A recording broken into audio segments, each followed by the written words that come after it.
नमस्ते बच्चों। पिछले वीडियो में अभाज्य गुणनखंड यानी प्राइम फैक्टर ज्ञात करने का पहली विधि हम लोगों ने देखा था, गुणनखंड विधि, जो इस तरह से थी।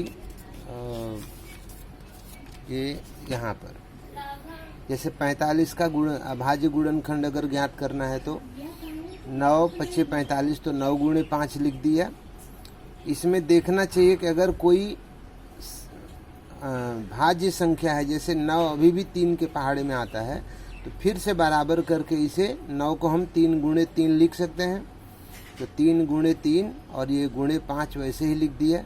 अब यहाँ पे 3, 3 और 5 ये सब अभाज्य संख्याएं हैं, तो हमारा उत्तर यहाँ मिल जाता है 3 गुणे 3 गुणे 5। ये हो गया इसका अभाज्य गुणनखंड। एक और उदाहरण 50 का भी मैंने 10 पच्चे 50 इस तरह से, और फिर 2 पच्चे 10, तो 2 गुणे 5 गुणे 5, ठीक है। ये हो गया अभाज्य गुणनखंड। यानी जब आप ऐसी जगह पहुंच जाएं कि उसमें जितने अंक दिख रहे हैं गुणनखंड में वो सब अभाज्य हैं, तो आपका उत्तर वहां मिल जाता है। ये मैंने कुछ होमवर्क भी दिया था पर करके दिखाए नहीं, ठीक है।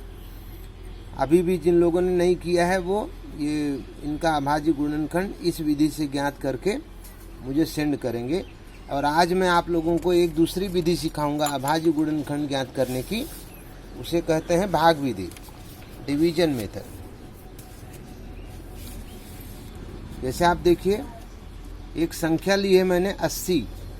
अगर मुझसे कहा जाए कि इस 80 का अभाज्य गुणनखंड ज्ञात कीजिए, तो दाहिनी तरफ आप एक इस तरह से खड़ी लाइन खींचेंगे ऐसे, ओके। यहाँ पे एक इस तरह से लाइन खींचते हैं और ऊपर लिखेंगे 80, ओके। अब एक चीज का ध्यान देना है, भाग देना है हमको 80 में, लेकिन भाग किससे देना है? अभाज्य संख्याओं से देना है। अभाज्य संख्याएं जो सिर्फ अपने ही पहाड़े में आती हैं, जैसे 2, 3, 5, 7, इसके बाद 11, 13, ये जो संख्याएं हैं ये अभाज्य संख्याएं हैं। इनके अलावा 4, 6, इसके बाद 8, 9, 10, 12, इन संख्याओं पर विचार नहीं करना है। अगर उससे भाग जाता भी हो तो हमको भाग नहीं देना है, ठीक है। तो सबसे छोटी संख्या 2 है। हम पहले देखेंगे इसमें 2 से भाग जाएगा या नहीं। तो आपको विभाज्यता की कसौटी मैंने बताई है। इकाई के स्थान पर 0, 2, 4, 6, 8 हो तो 2 से भाग जाता है। यहाँ 0 दिख रहा है इसलिए इसमें 2 से भाग जाएगा। तो हम पहले यहाँ लिखेंगे 2 और फिर इस 2 से 80 में भाग देंगे।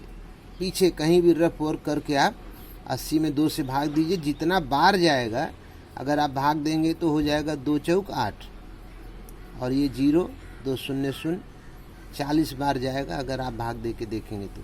फिर एक लाइन खींचना है, फिर देखना है कि इसी 2 से इस 40 में भाग जाएगा या नहीं। तो यहाँ पर भी इकाई के स्थान पर 0 है, जाएगा, तो यहाँ फिर 2 लिखेंगे और 2 से भाग दोगे तो 2 दूनी 4 और 2 0 0, 20 बार गया। फिर देखिए इसमें 2 से भाग जाएगा, जाएगा, 2 दहा में 20, 10 में 2 से भाग जाएगा तो हाँ जाएगा 2 से। जब तक 2 से भाग जाता रहे तब तक आप 2 से ही भाग देंगे, और जब 2 से भाग न जाए तब हम उसके आगे 3, 5, 7 इस पे विचार करेंगे। 2 से भाग दीजिए, 2 पच्चे 10, 5 बार जाएगा। अब 5 को देखिए, इस 5 में 2 से भाग जाएगा, नहीं जाएगा, तो 2 लिखना भी नहीं है। 2 के बाद कौन सा अभाज्य संख्या आती है? 3। 3 के पहाड़े में 5 आता है क्या? नहीं, तो 3 भी नहीं लिखेंगे। फिर आगे कौन सा नंबर है? 5, तो 5 के पहाड़े में 5 आएगा, यहाँ लिखेंगे 5। कितनी बार पढ़ नहीं पाता है? 1 बार, तो 5 एक कम 5। यहाँ जो बाईं तरफ संख्याएं मिली हैं 2, 2, 2, 2 और 5, यही है इसका अभाज्य गुणनखंड। इसी को यहाँ पे मल्टीपल फॉर्म में लिखेंगे। कैसे? देखिए, 2 गुणे 2 गुणे 2 गुणे 2, कितनी बार 2 है? 1, 2, 3, 4, 1, 2, 3, 4 और फिर लास्ट में गुणे 5, गुणे 5। ये 80 का अभाज्य गुणनखंड हो गया। तो एक विधि जो मैंने पिछले वीडियो में बताई थी आपको, गुणनखंड विधि, और एक ये जो है इसको बोलते हैं डिवीजन मेथड, भाग विधि। तो इस विधि से आपको नीचे मैं कुछ संख्याएं देता हूं, उसका अभाज्य गुणनखंड आपको करना है। ये आपका होमवर्क रहेगा। ओके, एक 90 का निकालिएगा अभाज्य गुणनखंड, फिर एक 120 का करिएगा, तीसरा एक 45 का कर लीजिएगा, ठीक है, चौथा 200 का ले लीजिए, फिर पांचवा 100 ले लीजिए, और 6 नंबर एक 84 का। तो ये जो 6 संख्याएं दी है मैंने, इन 6 संख्याओं का भाग विधि से अभाज्य गुणनखंड आपको करना है, और फेयर में भी करेंगे और ग्रुप पे पोस्ट भी करेंगे, ठीक है।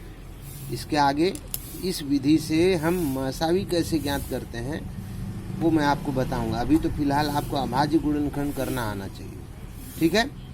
Thank you.